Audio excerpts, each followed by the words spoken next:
Jodie, do you remember that first job? Yeah, I remember it. I was in the car, and it was a bad neighborhood, so my mother said that I should probably come in. My brother was going off on some kind of interview, and I tagged along, and they told him to take off his shirt because it was a suntan lotion. I took off my shirt and showed all my muscles, and they asked me what my name was, and I said Alexander or something like that. Eventually I got the job and sort of didn't stop working since then. You were 3 then? Yeah, I was 3. You were precocious intellectually as well, weren't you? You've always been a very bright kid. Ah, it's a strange word, isn't it? Yeah, I guess I was. I mean, I read early and things like that.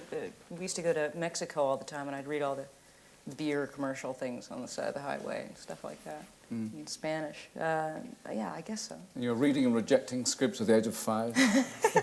Yeah, kind of one of those Woody Allen character, right, with the little glasses and the leather and whatnot. Yeah. So. And one of your early films, Bugsy Malone, which was made here, wasn't it? That was Yeah. an all-kid cast. Was it fun? Oh, it was great fun. I mean, nobody saw it in the United States, but I guess it was a hit over here. It was fun. It was also kind of, it was sort of like there was kind of like gangs. There was the girls from, the dancers from, Lancaster and stuff, and they would wait for you at Pinewood. They would wait for you around the sides of the buildings with, big fire extinguishers, and they'd say, "What's the password?" And if you didn't know, they would just splash you all the time. And there was kind of a rivalry between the Americans, that most of them were children working on army bases, that had grown up on army bases, and the English. But it was fun. It was like a crazy, kind of a riot of a place. 500 kids. And you were Tallulah, the speakeasy queen. Now, who did you model yourself on? Well, supposedly I modeled myself on, Mae West or whatever it was, and Alan Parker said, be just like all these people, and I said, fine, but I didn't know who they were. I didn't really watch old movies, and I was young, so I kind of just did whatever. Some primeval instinct took over. Yeah, the Tallulah instinct, right? Did you have time for a normal childhood?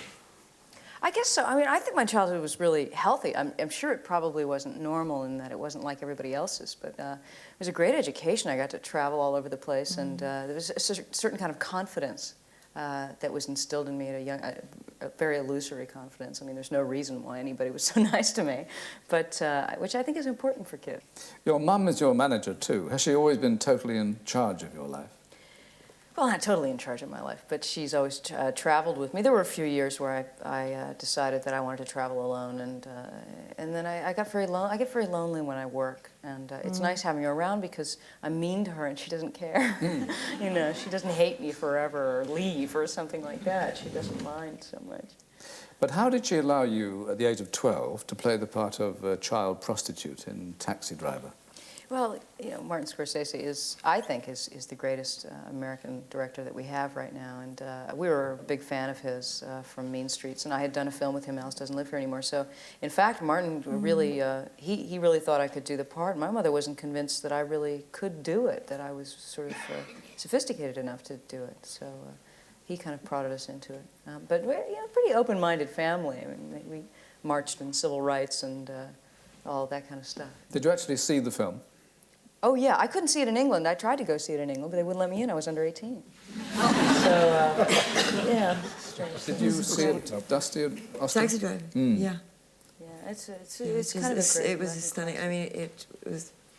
Apart from anything, I was just watching Robert De Niro saying, "You're talking to me."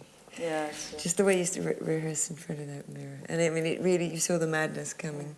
The obsession coming, just the whole atmosphere, and you were brilliant in it. Oh, thanks. No, it was a marvellous film. I mean, people had a go at it for a lot of violence, but it needed to be there. That's what it was about. Well, it was real. The end of it was about what he had to do, coming out of the obsession that he had developed. And it was just a stunning film. Yeah, it's better sort of to take risks and be courageous and risk great failure, I yeah, think, than to do something halfway. Well, your latest film, The Accused, in which you are brilliant. Did you take it because, and it's not for the first time you've played a brutalized woman, did you take the film because it was a good part or because you felt the story had something to say? Well, originally it was the character, because Sarah Tobias is a sort of wild, great character. She's all of those things that people don't value in our culture. She's fun, she's sensual and emotional, and she believes in astrology, and she doesn't analyze herself. She just tells you how she feels, and she's just incredibly honest. And girls like that, you know, nobody hands them $10,000. Nobody, puts and makes them the head of General Motors. So she's not a very popular heroine. And that was initially the reason I took it. The political themes are pretty much in the background of the movie, and I think it's where they should be in movies. They shouldn't be hitting you over the head in the foreground. It isn't the story simply of a rape trial, is it? Is it a true incident? No, a lot of people think it is because there was a famous gang rape trial in New Bedford, but it doesn't really bear any resemblance to it. That was a race issue and all sorts of... That's it, yeah. It doesn't really bear any resemblance to it, but it's really surprising, and it shocked me, obviously, how many rapes happen every 6 minutes in the United States, but 1 out of 4 rapes are gang rapes, which is a shocking statistic to me. And mostly in college, I read. That's right, yeah, fraternity rapes and things like that. It's not only rapists in the film, of course. The most important part is that the ones who incited them to rape are the ones you take to court as well. Is that a legal precedent? Has it occurred? No, it hasn't. I mean, there are a couple states that have criminal solicitation laws, but I don't think that they've ever taken rape. We're trying, obviously, that's the intent of the film, to make people think about that. But no, it isn't legislated, and there's no legislation that any witnesses have to do anything, really, to report crimes or anything like that in the United States. I've read a lot about how traumatic it was for you to make the film, particularly the rape scene itself. Was it really so, or is that a publicity hype? Well, it's not a publicity hype.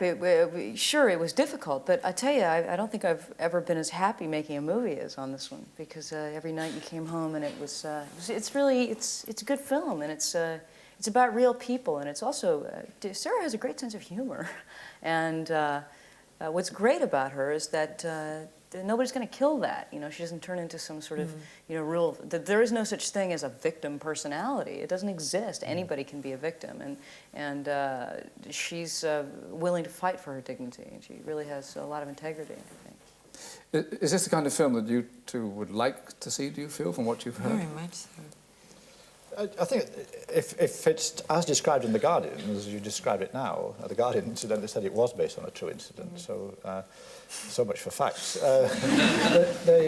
If it were as described there, I wouldn't want to see it. I'd feel squeamish. I mean, squeamish about real human situations. I can stand seeing Friday the 13th films forever with mad axemen chopping people to bits. That doesn't seem real. But a terrible real situation like that, no, I wouldn't want to. Yeah, it's funny, a lot of people have said to me, well, it's not the kind of film I ever wanted to see. It's not the kind of film you take a date to. But the truth is that even if you don't like the picture, everybody comes out and they do not stop talking about it for an hour afterwards, whether they liked it or not. It's had a phenomenal effect in the United States. Or I've never seen anybody come out of the film and not, discuss it, hit each other, get upset. It's also moving with the social tide, isn't it? In the sense that there's a greater awareness of the horror of rape and a greater awareness of the need to do something about it, which has gone a long way in this country, but not as far as the States, I'd imagine. Well, I don't know about that. Yeah, I think that's exactly on the right track. It's taken more seriously. What used to be kind of a joke issue is now taken very seriously. Yeah, and this film really addresses the issue of the worst case. People saying somebody asked for it, and she is the worst case. This girl drinks, she smokes pot, she has a good time, she's flirtatious and sensual, sexy. She's confident. She's a human being, but not a politician, in other words. Right, she's all those things. That's right. And she has a right to say no. That's right. And she's all those things that society disvalues, but none of that means that because you're attractive, that necessarily that means that violence is due to you. And the film really points to that fact, which no other rape film has ever done, that it doesn't really... That rape or violence is not an answer to attraction. It's not a logical answer. It's not a question that should be asked. Dusty, have you seen it? Did it make you angry? Do you know about it? No, I'm afraid I haven't seen it, but I definitely will. I mean, you're talking about certain films that would be too strong for people when you address this film. And I think that there's a large section of the public that is willing to be moved and to be upset. Basically, I like to see good acting. I like to be moved. Yeah. And good acting to me is when I forget that people are acting. Jodie, you're associated with all these traumatic roles. I suppose you now feel that time is right for a little light comedy. Well, yeah, I wouldn't mind a little light comedy. But actually, I've never really... I don't know about them being traumatic. I think I've done a lot of serious films, challenging kind of films. And I never really, when I was younger, I didn't really play characters that were specifically, 12 or specifically 10. They were actually individuals. They were actually had personalities and things that perturbed them. So I guess that means they were sort of traumatized. Yeah. You're bilingual, aren't you? French is your other tongue. Yes. Have you been offered films in Europe? Yeah, I did 2 films in France, Yeah? in French, and I do all my dubbing in French. It gives me an opportunity to come over and use it, and actually it makes the films better when they're dubbed. You've been in Paris being interviewed over there. They must be very grateful to hear this fluent French. Well, I guess so. They never acted. Yeah, it's kind of, oh, yeah, well, it's Cool, France. Superior all the France. time. I love France. I spent a lot of time there. Could you live abroad? I could live abroad for about 3 months, and then I get, if somebody hasn't eaten the same cereal as me, I have trouble. After about 3 months, I say, where were you when Rice Krispies came about? And what about that show? Did you know that show? It starts irritating me that we don't have the same backgrounds. It's just a dumb habit of mine, I think, that I'm such a homebody that I kind of have to have that. Well, thank goodness we all got together here tonight, and I'm delighted you did. Jodie Foster, thank you very much indeed.